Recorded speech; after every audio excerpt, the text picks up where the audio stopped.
Hello and welcome to Who Wore It Better, where I review NXT and AEW Dynamite back-to-back and try and figure out which show won for the week. I'm sure many of you might be asking, Brian, what happened to last week's Who Wore It Better? Didn't you say you were going to do it from the ROH bubble? And yeah, I thought I was going to do that, but then it turns out to make these videos, you need two things, time and energy, and those are two things I did not have by the end of the ROH bubble. On Wednesday night, it was like, I gotta go fly out at 6 in the morning, so I don't have time to watch a show that ends at 10 at night and then produce a video and then try and get it done on the very slow hotel Wi-Fi. I thought it was something I could pull off while on the road, but it turns out it's something I could not do. So I apologize for that and overestimating my abilities while on the trip. I will be putting out a vlog about my exploits in the ROH bubble on Monday morning, so do check that out. And there's a couple of big stories surrounding both NXT and AEW that broke today on Wednesday. I will address as we get to those, but until then, like what you like, don't be a dick. Let's get underway. NXT begins with a high package for the main event of Bronson Reed and Johnny Gargano. I loved the comic book theme for the whole thing, and I'm sure,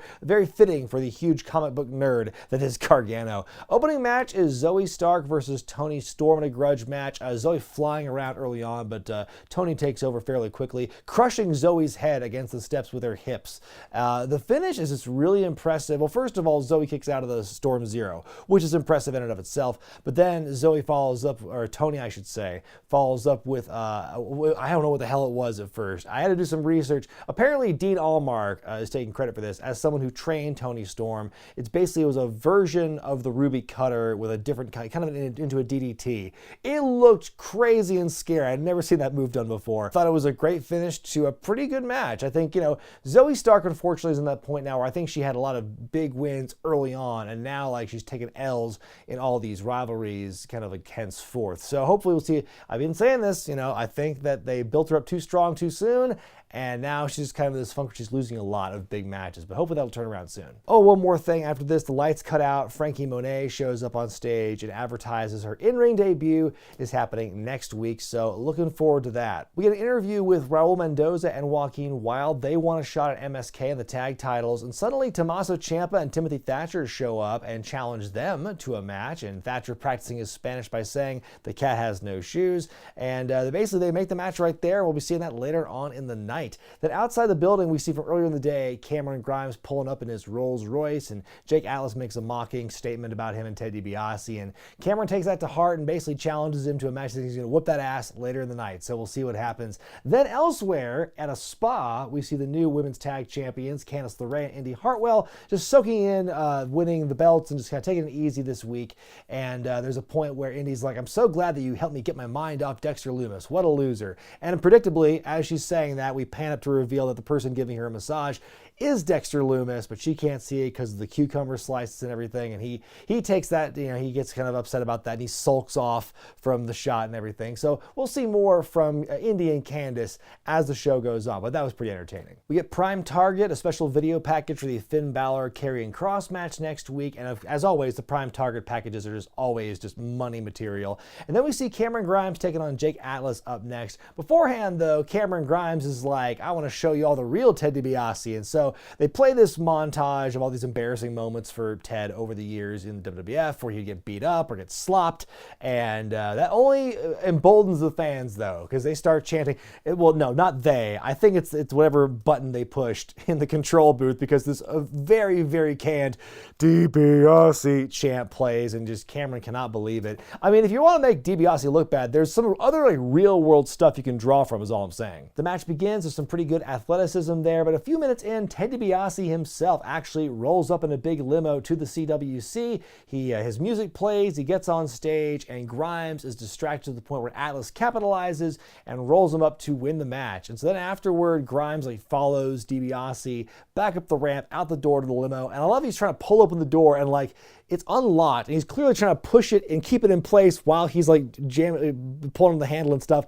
It looks really blatant, but as he's doing that, then we see DiBiase roll his window down, and we can barely hear him say, "Good guy, we're not the $1 million man." Ha ha ha! He doesn't laugh. I can't hear what the fuck he says. So DiBiase pulls off, and Cameron Grimes is mad, and so now we know that next week there's going to be a face-off between Grimes and DiBiase Finally, we've seen like literally every permutation of this gag for the last like month and a half, and like it's been a love-hate thing with me where I'm like, I'm sick of it. I kind of like it now. I'm sick of it again. So hopefully this will be the blow-off. I don't know what's gonna happen. Maybe DiBiase will like bring someone in to he can represent, and this can lead to something to a next takeover. Or maybe nothing comes of this. At this point, it's 50-50. We had a Bronson Reed hype package. He's standing in the cage from the night before. He says that this title match is 17 years the day of his very first match and all the stuff he's gone through to get here. And he says he's gonna have a moment with his wife when he wins that championship at the end of the night. And then we get this sit-down interview with Arash Markazi interviewing Pete Dunne. And this is a really weird segment because it begins with the first couple of questions are all about what Pete has said about calling out all the champions and everything. Talks about like how he has modeled his style in the ring and whatnot. And then like from talking about all this relevant kind of timely storyline stuff with Pete Dunne, the interview just goes into like, how you doing? Like, what are your big influences? Like, what do you hope to accomplish in a year and 5 years from now? Like, why are we hearing about this? It's just this really, I don't know. It was so unlike Pete Dunne because the segment begins with him like doing this really stern, like serious, I'm the best and da-da-da. And then like, as the questions keep going on, he's just like, I want to be the NXT champion. Like his guard totally slips down and we kind of lose the aggressive mystique of Pete Dunne. I did not like how this thing ended. It just sounded like a normal guy at the end. I don't know. The interview went way too long and it just like, when you compare it to the one that Arash did a few weeks ago with Adam Cole, I think that was more firmly in character for Cole. And I think with Pete Dunne, I don't think he passed that same test. So we're finally getting that battle between two former Sanity members in Alexander Wolfe and Killian Dane. I can't remember the last time Wolfe had a match on TV in NXT. Also, something I just kind of thought to myself as Killian's making his entrance, this weird hybrid theme with he and Drake Maverick is so insane. And if you were just sitting down to watch your very first episode of NXT, you would have no idea why the big hairy dude with the long hair has such a psychotic theme he comes out with. Not much to this match. In the end, Marcel Bartel handing Alexander a chair, and Wolfe doesn't want to use it at first. Then he changes his mind, but by the time he turns around, he takes a big crossbody from Killian. Dane wins the match, and then afterward, Imperium just beat the hell out of Wolfe. They have him do the pose, but they beat him down from behind, hit him with the European bomb, and that's that. And turns out that's the last we're going to see of this angle, because it was reported today that Alexander Wolfe is one of many NXT/Performance Center people who got the axe today, as of Wednesday. Alexander Wolfe surprised me. Vanessa Borne surprised me. Drake Wuertz, the referee, didn't surprise me so much. But there's also Ezra Judge and Kavita Devi and Jessamine Duke. I'm probably forgetting a few names, but like some of these really threw me for a loop. I was kind of surprised that some of these people got released. I hope all the wrestlers can, find a way to get back on their feet and recover. It seems that, we get kind of riled up when we see all these names get released. I think the more it happens, the more I realize it's just a natural byproduct of the WWE model and how they've been hiring so many people. One of the people fired was Brandy Lauren, who had been signed for a year and was never used on TV. Like, what were they doing with her the whole time?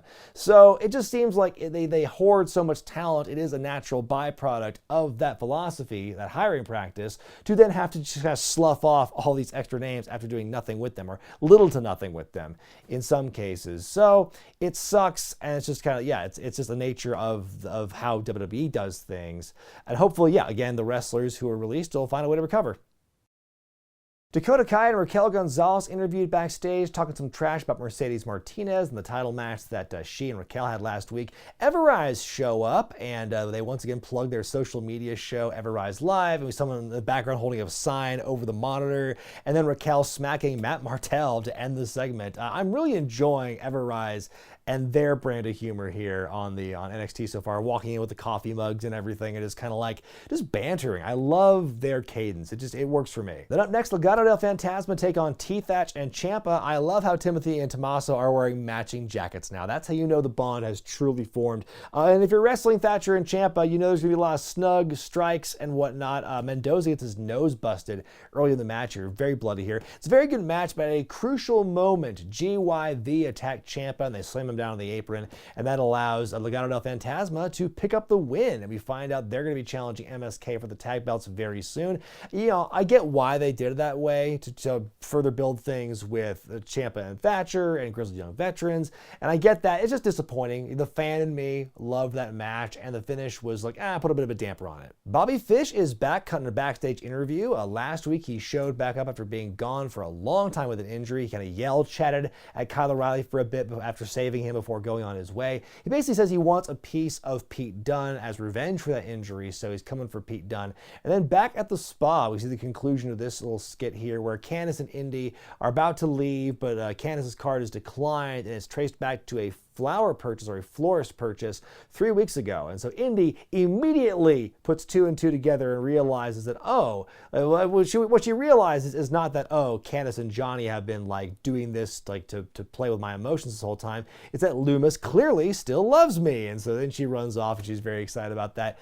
It's again, this segment here, the stuff with Indy Hartwell and Dexter Loomis has been, and really everything the way has touched in the last couple of months, longer than that even, has been some of the most consistently entertaining stuff on NXT. So I'm curious to see where this is going to go. We hear from Johnny Gargano in preparation for the main event. Then we see Aaliyah taking on Sarray. I see Robert Stone dressed as somebody who has been separated from the rest of his street gang from the Warriors movie. Pretty academic match here. Sarray winning handily after pretty much dumping Aaliyah on the top of her head to pick up the win. And then we get a little pre-tape promo of Shotzi and Ember working on that tank again, getting some sparks going. They call out Raquel Gonzalez and Dakota Kai. They call out Candice and Indy, and they're basically going to take on both teams. They want to, essentially, to try, because it's time to rebuild and reclaim those tag team belts. We see a promo for the Diamond Mine, and then we see Hit Row, which is Isaiah Swerve Scott's new stable. It was officially introduced last week on NXT in a big promo they did, which I watched and I loved. I love the whole vibe this group has, and I can't wait to see what they can accomplish in NXT.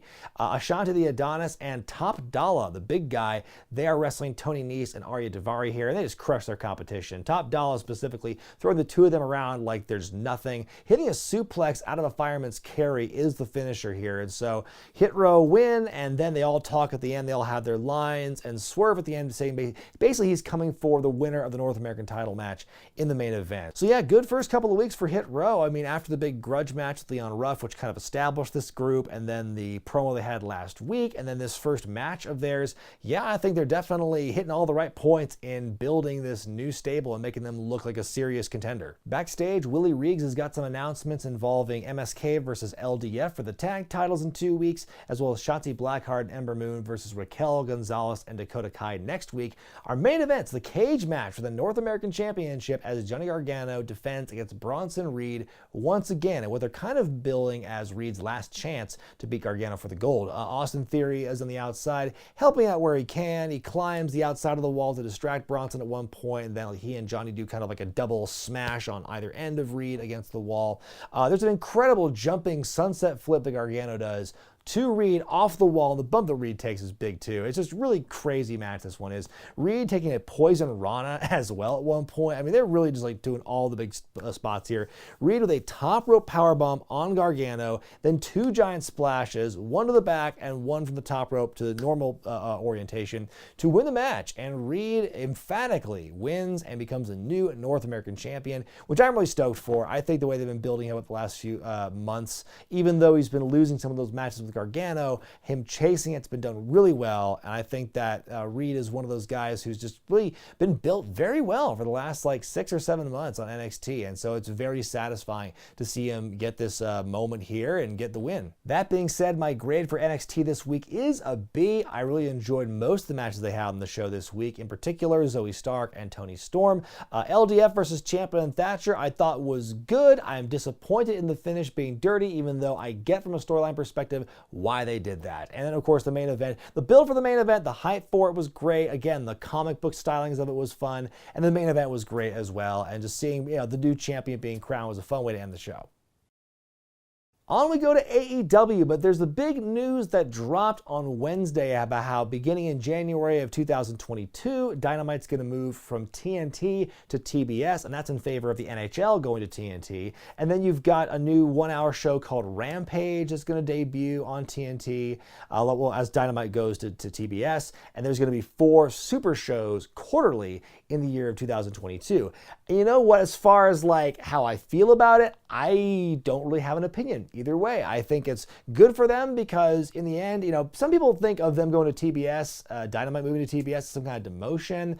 I don't see it that way because TBS is more the legacy station. It's older than TNT. Also, AEW is still getting more programming out of this. They're moving their show to TBS. They're getting 4 shows on TNT that are going to be quarterly super shows, and the weekly hour show on top of Dark Elevation and everything. Like AEW is just getting more and more content out there. So I don't see this as a bad thing for them. And if everyone's happy, and as long as I get to keep watching Dynamite on the regular, and I don't have to, I still find a good place to find it, great. That's all I care about. As long as everyone's having fun. Dynamite begins with Christian Cage versus Matt Sydal, and Taz is on commentary because he has beef with both these guys. That being said, it's a great opening match. Very fun technical match here, and I think that Christian and Sydal work very well together. Christian wins with the kill switch, then Ricky Starks appearing on stage in a suit and no shirt. By the way, I heard last week the news that he fractured his neck in that match with Hangman Page where he took the German suplex super high, and it turns out that's what did it, and that really sucks to hear. Hopefully Ricky can have a very speedy recovery because he's too good to be wasted on an injury like this. So anyway, as he's distracting Cage and Sydal, Hook, Hobbs, and Brian Cage show up and beat them down. Hangman Page runs up to make the save. Cage and Page then trade some counters for their respective finishers, but then Hook ends up hitting with a chop block, and Hangman's left laying as Team Taz stands tall. And so I think this opener did a pretty good build for Double or Nothing in plugging the Casino Battle Royale, in which many of these guys are going to be involved in, and also building the match with Hangman versus Cage. A good promo from the Varsity Blondes. Pillman and Garrison each have their own stories, how the Young Bucks helped kind of influence and motivate them years ago, but how they're kind of disappointed in their new act now, and they're chasing destiny tonight, going for those tag team championships. Speaking of good promos, a great couple of promos back to back from Jon Moxley, Eddie Kingston, and then from the Acclaimed. But I love the vibe that Moxley and Kingston have. They're kind of two grumpy old men, basically, talking about kids these days, and it's just really funny. Their banter and their chemistry is so good. Give them the tag titles now and forever for all I care. They're great. And speaking of great, how about the opening salvos to this match with Jon Moxley and Eddie Kingston versus the Acclaimed? First of all, you got Moxley and Kingston now coming out to Wild Thing. That started last week when Moxley fought Yuji Nagata. I think it's great. I think we need more licensed theme music in our wrestling. And I think sometimes a licensed song can capture an emotion or a feeling far better than any royalty-free or produced in-house track that you try and make sound like the original can ever accomplish. So yeah, I think it fits those guys really well, and yes, more of that I say. And then out come the Acclaimed and Max Caster with a hellacious burn, just napalms the entire countryside with this one, talking about how Moxley's wife Renee is in his mentions and trying to get some oral sessions. And then after a couple of beats, Anthony Bones yells, "Whoa, we're just talking about the podcast," which is great. And then what's even better is he gets in the ring and goes, AEW, and it takes a huge shot from Moxley, and that's how the match begins. I thought that was great. The Acclaimed, in the end, try bringing a chain into the equation, but it's a red herring for the boombox, and that backfires. Moxley ends up hitting them with the boombox and everything. An assisted paradigm shift for Moxley and Kingston to win. I mean, the match itself, I don't remember too much, but it's all the pre-match stuff with the promos and everything that resonates more with me, and so that just kind of carries over to the match itself, which was good. We see Chris Jericho and Dean Malenko have a chat backstage. That was kind of fun to see. Good to see that Dean's moved on from the whole, mocking your dead father thing that Jericho was doing all those years ago. So Marvez shows up and he wants to know if the Inner Circle will accept the Pinnacle's challenge for Stadium Stampede, and Jericho says you gotta wait like everybody else. And then they have a nice little nod to the Man of 1,004 holds thing they did back in WCW. Speaking of WCW, here comes Tony Schiavone to interview Ethan Page and Scorpio Sky. Sky. And Scorpio says that Sting, is not the man he used to be. He warns him to stay away or Scorpio will put him down. Page is reveling in the torture he has brought to Sting and Darby Allin in the last few weeks, putting Sting on the shelf with the heel hook, throwing Darby down the stairs, and helping cost Darby the TNT title last week against Miro. He's saying, it was a little bit my fault. He promises to, take everything from Darby and be the nail in his coffin. The lights cut out, Sting shows up, and then Darby Allin shows up from behind with a skateboard, and so the two of them beat up Page and Sky. Sting dragging Scorpio around for a very long time in the ring, trying to get the position right before he gets him the Scorpion Deathlock for a bit. So then the baddies try and leave. The Dark Order show up and cut them off, and they flee somewhere else. And that's where that ends, and we find out that we're going to have a match with Sting and Darby versus Scorpio and Ethan at Double or Nothing. And they're saying, it's not going to be cinematic, they say. It's Sting's first live in-person match in almost 6 years since his match against Seth Rollins. And we all know how that turned out, but it's crazy. I mean, I don't know, where does the Dark Order fit in all this? Are they going to play a factor in that tag match at Double or Nothing? They've been showing up a lot the last couple of weeks, helping each other out. So, I wonder, then it just doesn't seem fair that it's Sting and Darby and also the Dark Order, surrounding Ethan Page and Scorpio Sky. I mean, if they weren't such devious heels, you'd almost feel bad for them. The Pinnacle cut a promo at a fancy restaurant. MJF is very upset over Jericho's humor, but he says that, you've never faced somebody who always gets the last laugh. I love that line there.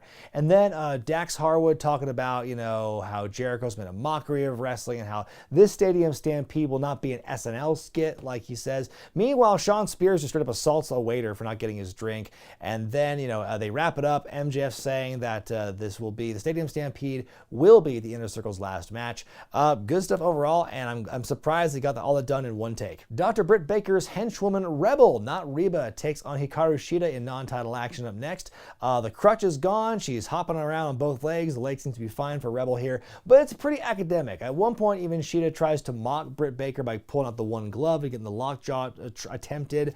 Ultimately, she makes Rebel tap out of the stretch muffler. Pretty short fashion. Then right after the bell rings, though, Britt jumps. Shida beats her up in the ring, does the stomp to her on the Women's Championship and holds it up. I think this is the first time in a long time where I felt that Shida's reign is really in jeopardy here. Britt Baker, I think, has been slowly built up as a real threat, and I think that this is probably the most, the most jeopardized Shida's reign has been, and I just cannot wait to see this match on pay-per-view. So last week you had the Orange Cassidy pack match to see who would face Kenny Omega. It did end in a way that led to the triple threat match, but it was not the original path that was intended. Apparently, in the powerbomb that Orange took, he did get legitimately injured, and so they had to call an audible, and so Kenny Omega gets involved, basically. So now here's how they try and go back, try and work around that in the story here. We see this segment from last week after the match. Kenny Omega and Don Callis go to Orange and approach him with a contract saying, this is your way of getting out of the title match Double or Nothing. You get a title match with me some point in the future, but you're hurt, so we want to look out for your safety. And Orange very slowly tears it in two, and I love seeing Don Callis' face in particular as it's happening, just see all the different levels he's going. And then he goes to tear it a second time. No, we get the point. Just tear it at once. And then my favorite part about this is that Omega's like, I'm warning you, you could die in this ring if I hit the one-winged angel on you after what happened to your neck and everything. And then Don Callis, because they knew it was going to happen, it was going to be torn in half, they give him another copy of the contract, which I'd love if you just had one on hand. They're like, no, we got to give you some time to think about it. Don't tear it up just yet. So that's the big question mark as whether or not he will, be in the match. They're going to find out next week on Dynamite. I don't know the severity of Orange's injury, but I'd be very surprised if Orange took up the offer. The Inner Circle, sans Santana, make their way to the ring to address the Pinnacle's challenge for Stadium Stampede. Ortiz and Guevara and Hager all take turns on the mic, basically saying how they rule and how the Pinnacle drool. Jericho takes the mic and then goes on a big rant about the trauma he suffered at Blood and Guts. As he's talking about this, the fans begin to boo him. And I'm like, are they booing him or are they booing the Pinnacle for throwing him off the roof? Because I'm like, I could also see some of the crowd in the audience at Daly's Place calling bullshit on Jericho Jericho for the trauma from the spot because it didn't look that great, all told. So Jericho says they 1000% accept the Challenger Stadium Stampede. They're going to dance all over the Pinnacle's faces and piss all over their graves. I thought this was an okay promo. I think that like Jericho was trying to recapture some of the magic from the first babyface promo they cut a few weeks ago before Blood and Guts, where he goes, if I just keep speaking in run-on sentences and just amp up my intensity, the fans will eventually get on my side no matter what I say. Jade Cargill backstage reiterating she's her own boss, and she's approached by Mark Sterling Esquire, who says he's not like those other managers because instead of Jade working for them, he'd work for Jade. He wants to be part of Team Jade. So Jade kind of brushes him off because he's interrupting her mic time, but says she will think about it. I'm going to go to the NWA Women's title match as Serena Deeb defends against Red Velvet. Serena looks so good in this match, making Velvet look like $1 million here. A lot of really great, exciting near falls in this match as well. This is a pretty well executed match. Serena gets her Serenity lock locked in twice, and on the second time she's really extra aggressive, slamming the leg into the mat before she pulls back and Velvet eventually taps out. So yeah, this was a really good match and really raised my personal stock for Red Velvet in a big way here. We get another video from last week. This time it's from Pac talking about how he's going to be in that title match now, and he asks, what fool bets against the bastard? I'm going to go now to see Austin Gunn taking on Anthony Ogogo in his second ever match, and we see Cody Rhodes is in Austin's corner draped in the American flag. I didn't get to review last week's promo that Cody did and all that stuff. Like, look, I like the idea of Cody and Ogogo feuding. I think it's a great first opponent for Ogogo if they're going to build him up. But like for them to go immediately to foreign heel, I hate America, rah, rah, America, fuck yeah. Like, this just seems like, I just talked about this, the whole worst tropes thing. Like something I should have added on that along with the Foreign Menace is like the counterbalance to that when it's like USA. It's like, it just so, in 2021, I think it's silly. And the promo Cody cut was not great either. Pretty short match, Ogogo with 2 big body shots to Austin Gunn, and he starts spitting up blood on the second one, like spits right in Ogogo's face, to the point where the announcers don't know whose blood that is for a minute. And then finally a big like elevated body shot, and the referee calls the match. Ogogo wins, and then like Ogogo takes Cody's American flag and just throws it up in the air and has Cody catch it awkwardly. And so that's how the whole thing ends. And yeah, like again, I don't mind the match. I don't mind them doing that, but like again, the whole framing of like, yeah, well, you're here making money in America, so fuck you, buddy. Like, it's just, I don't know. I hate this. We hear from SCU after last week's emotional tag title loss to the Young Bucks. Of course, SCU now forced to break up because they lost. And boy, did AEW just botch the production on that post-match moment with the hug, or what. Anyway, Daniels shakes Kaz's hand and whispers something to him, and he walks off. And Kaz then cutting a promo solo saying he's going to seek revenge on every member of the Elite for basically allowing or forcing this to happen. And then he says that's the gospel of Frankie Kazarian. Nice little tribute to Daniels there at the end of that promo. Now we hear from the new TNT champion Miro, who last week won the belt in a very good match against Darby Allin here. Darby looked great in defeat in that match, honestly. So Miro's the new champion, and in the ring he thanks Jesus Christ for giving him the strength to beat other people up. He talks about how he beat up Darby Allin, how he's going to do an open challenge next Friday on Dynamite for the belt, and then suddenly Lance Archer and Jake Roberts interrupts, and Lance makes a Rusev Day joke at his expense and says their match at the pay-per-view is going to be like Godzilla versus Kong, but he's going to make Miro his Bulgarian bitch. I love Miro's reaction. I have never heard that before, I assure you. And then he says, tells Jake not to get in his way because all the yoga in the world can't save him. And a great closing line from Miro says, you're right, Lance, everybody dies, but I insist you go first. Like, oh God, what a supervillain line that was. I rarely talk about Miro's promo skills, but like, son of a bitch, he just like killed it in this one. And like, I mean, that on the back of this promo alone, now more than ever, I want to see Miro versus Lance Archer. Main event for the AEW tag team titles as the Young Bucks, featuring Nick Jackson and his weird headpiece that he comes to the ring with, take on Griff Garrison and Brian Pillman Jr., the Varsity Blondes. Some good heel Young Buckery going on here, but the Blondes do keep it competitive and actually have the Young Bucks on the ropes a couple of times here. Some spots in the end revolving around the aerosol spray, the cold spray that Brandon Cutler has at ringside, spraying Pillman in the eyes, spraying Julian Julia Hart, their valet, in the eyes. And finally, Pillman taps out to the sharpshooter. And that's how the match ends. And a pretty competitive match here. I don't think it's the Young Bucks' best match they've had, but I think it was a great, arrival for the Varsity Blondes. Their best match to date, I would say.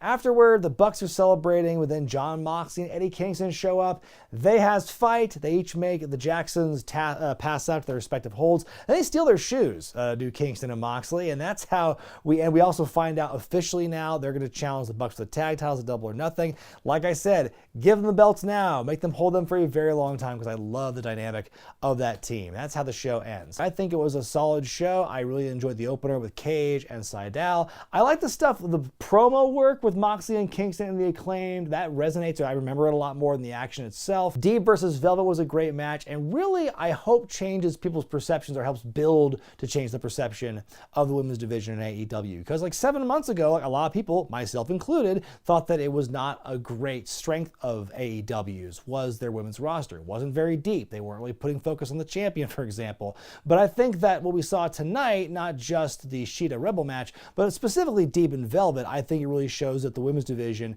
does have a lot of great upside right now in AEW. And of course, I wasn't expecting much of the Miro segment, but the way they traded barbs and stuff was like, hell yeah, man, I'm all for this. So with that, I'm going to give AEW the win this week. I think NXT did have a strong showing. I think that they had a lot of good action. Bit of a head-scratching moment with that interview with Pete Dunne, but I think it ended on a very positive note with Bronson Reed becoming the new North American champion. AEW did a great job building up toward Double or Nothing, and between this episode and just looking at the matches that were announced tonight, just seems like it's a very good show on paper. I'm very excited about that show, and I'm excited to see how they're going to pull off the final build on Friday Night Dynamite. And oh yeah, that's another thing, that next week's Dynamite is moving to Friday as opposed to Wednesday, and so now it'll be competing directly with SmackDown. So that brings up an interesting situation as to how programming next week is really going to go down, because NXT is going to be an island all by itself on Tuesday. Dynamite's going to be competing with SmackDown. Maybe we'll do a very special edition of Who Wore It Better for Friday, and maybe, just maybe, fuck it, we'll do it live. How about that? Let me know what you thought about AEW and NXT this week in the comments section below. And of course, like what you like, don't be a dick. I'm Brian Zane, and I'll see you next time.